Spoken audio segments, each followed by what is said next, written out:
అదే RTV app వార్తల్ని క్షణాల్లో చదివే అవకాశం ఉంటుంది. ఒక న్యూస్ పేపర్, ఒక టెలివిజన్ ఛానల్ మీ చేతుల్లో ఎప్పుడూ ఉంటాయి. ఈరోజు ఏదైతే భారత విద్యార్థి ఫెడరేషన్ ఎస్ఎఫ్ఐ రాష్ట్ర వ్యాప్తంగా చలో కలెక్టరేట్ నిర్వహించడం జరుగుతోంది. అదేవిధంగా ఈరోజు కూడా మన కడప జిల్లాలో ఎస్ఎఫ్ఐ కడప జిల్లా కమిటీ ఆధ్వర్యంలో నిర్వహించడం జరుగుతుంది. ఈరోజు ఏదైతే ప్రధానమైన డిమాండ్స్ రాష్ట్ర వ్యాప్తంగా ఉన్నటువంటి ఫీజు రీయింబర్స్మెంట్ 6,400 కోట్ల రూపాయలు విడుదల చెప్పేసి మేము ఈరోజు డిమాండ్ చేస్తున్నాం. అదేవిధంగా ఏదైతే జీవో నెంబర్ 78 రద్దు చేసి అందరి పేద విద్యార్థులందరూ కూడా ఫీజు విద్యను అభ్యసించాలని చెప్పేసి మేము అవకాశం కల్పించాలని చెప్తున్నాం. ఈరోజు ఏదైతే నారా లోకేష్ గారు ఏదైతే ఎన్నికల సమయంలో చెప్పేటువంటి ఏదైతే హామీలు ఉన్నాయో విద్యార్థులకు ఏ సమస్య వచ్చినా మేము మా ప్రభుత్వం ఉంటుంది, మా ప్రభుత్వం అండగా ఉంటుందని చెప్పడం జరిగింది. ఈరోజు అధికారం వచ్చి సంవత్సరంన్నర దాటుతున్నా కూడా ఈరోజు అనేక సందర్భాల్లో వాళ్ళు టూర్లు కానీ మరియు విదేశాల పర్యటనలు కానీ మరియు ఇతర సంబరాలు చేసుకుంటున్నారు.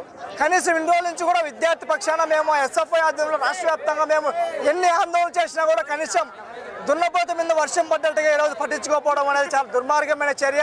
దీన్ని మేము భారత విద్యార్థి ఫెడరేషన్ ఎస్ఎఫ్ఐగా రాష్ట్ర వ్యాప్తంగా మేము ఖండిస్తున్నాం. ఏదైతే మీరు ఎన్నికల సమయంలో చెప్పేటువంటి హామీలను ఖచ్చితంగా వెంటనే విడుదల చేయాలి. అదేవిధంగా ఏదైతే ప్రభుత్వ సంక్షేమ హాస్టల్లో ఉన్నటువంటి సమస్యలను అదేవిధంగా ప్రభుత్వ అద్దె భవనాలు లేకుండా సొంత భవనాలు నిర్మించాలని చెప్పేసి మేము కోరుతా ఉన్నాం. అదేవిధంగా ఈరోజు జిల్లాలో కానీ రాష్ట్ర వ్యాప్తంగా చాలామంది అధ్యాపక పోస్టులు భర్తీలో ఉన్నాయి. ఈరోజు కనీసం దాన్ని తీర్చలేటువంటి పరిస్థితి మన రాష్ట్ర కూటమి ప్రభుత్వం చేస్తోంది. ఏదైతే ఈరోజు అదాని అంబానీ చేతుల్లో కేంద్ర ప్రభుత్వంలో ఈరోజు యొక్క రాష్ట్ర ప్రభుత్వం అరిచేతుల్లో ఉందని చెప్పేసి మేము చెప్పబోతున్నాం.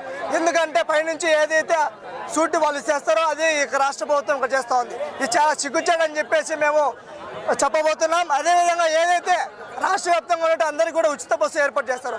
మా ఒక్కటే విద్యార్థుల పక్షాన రాష్ట్ర వ్యాప్తంగా ఎంతోమంది విద్యార్థులు పేద విద్యార్థులందరూ కూడా బస్సులలో ట్రావెల్ చేస్తున్నారు. చాలామంది కూడా కనీసం బస్ ఛార్జీలు కానీ తర్వాత బస్ పాస్ చేసుకునే పరిస్థితి కనిపిస్తుంది. వారందరికీ కూడా ఖచ్చితంగా బస్ పాస్ ఉచితంగా ఇవ్వాలని చెప్పేసి మేము డిమాండ్ చేస్తున్నాం. లేని పక్షంలో పెద్ద ఎత్తున ఆందోళన చేస్తాం. అదేవిధంగా ఏదైతే మనకు ఉన్నటువంటి కడప జిల్లా ఒక యూనివర్సిటీ, ఆ యూనివర్సిటీకి 100 కోట్ల నిధులు ఏర్పాటు చేయాలి. అదేవిధంగా ఏదైతే రెగ్యులర్ విషయాలు కానీ అదేవిధంగా రెగ్యులర్ ఫ్యాకల్టీని ఏర్పాటు చేయాలని చెప్పేసి మేము అడుగుతున్నాం. మేమే గొంతమ్మ కోరికలు అడగట్లేదు. ఏదైతే ప్రధానమంటే మాకు కీలకమైతే మా విద్యార్థులకు కావాల్సినటువంటి డిమాండ్లని అడుగుతున్నాం. ఈరోజు ఇంతమంది విద్యార్థులు 100 మంది ఎందుకు వచ్చామంటే మీరు ఒకసారి గమనంలో పెట్టుకోవాలి. ఇదేగైతే గత రాష్ట్ర ప్రభుత్వం కూడా ఇదే వ్యవహరించింది. కానీ ప్రజలు బుద్ధి చెప్పారు, విద్యార్థులు బుద్ధి చెప్పారు, ఆ యొక్క ప్రభుత్వాన్ని గదించే విధంగా చేశారు. ఇదే విధంగా ఈరోజు రాబో రోజుల్లో విద్యార్థుల సమస్యలు పట్టించుకోకపోతే ఇదే కూటమి ప్రభుత్వానికి ఇదే గతి పడుతుంది, గత రాష్ట్ర ప్రభుత్వానికి పట్టినటువంటి గతి పడుతుందని చెప్పేసి మేము ముక్కుసూటిగా చెప్పబోతున్నాం. మేము పదే మేము ఏం చెప్పలేము, ముక్కుసూడిగా చెప్తున్నాం. ఇప్పటికైనా ప్రభుత్వం నిద్రలేచి విద్యారంగ సమస్యలు పరిష్కరించకపోతే ఏదైతే రీయింబర్స్మెంట్ బకాయిలు విడుదల చేయకపోతే జీవో నెంబర్ 78 రద్దు చేయకపోతే అదేవిధంగా యూనివర్సిటీలో సంబంధించి అధ్యాపకుల పోస్టు భర్తీ చేయకపోతే మేము పెద్ద ఎత్తున పోవడానికి సిద్ధమవుతాం. రాష్ట్ర వ్యాప్తంగా కూడా చలో అసెంబ్లీ, చలో సెక్రటరీ కానీ చలో ఎమ్మెల్యే ఇంటిపై కూడా దాడి చేస్తారని మేము సిద్ధమవుతామని చెప్పేసి మేము ఎస్ఎఫ్ఐ డిమాండ్ చేస్తున్నాం. ఇంతమంది విద్యార్థులు 100 మంది ఎందుకు వచ్చామంటే మీరు ఒకసారి గమనంలో పెట్టుకోవాలి. ఇదేగైతే గత రాష్ట్ర ప్రభుత్వం కూడా ఇదే వ్యవహరించింది. కానీ ప్రజలు బుద్ధి చెప్పారు, విద్యార్థులు బుద్ధి చెప్పారు, ఆ యొక్క ప్రభుత్వాన్ని గదించే విధంగా చేశారు. ఇదే విధంగా ఈరోజు రాబో రోజుల్లో విద్యార్థుల సమస్యలు పట్టించుకోకపోతే ఇదే కూటమి ప్రభుత్వానికి ఇదే గతి పడుతుంది, గత రాష్ట్ర ప్రభుత్వానికి పట్టినటువంటి గతి పడుతుందని చెప్పేసి మేము ముక్కుసూటిగా చెప్పబోతున్నాం.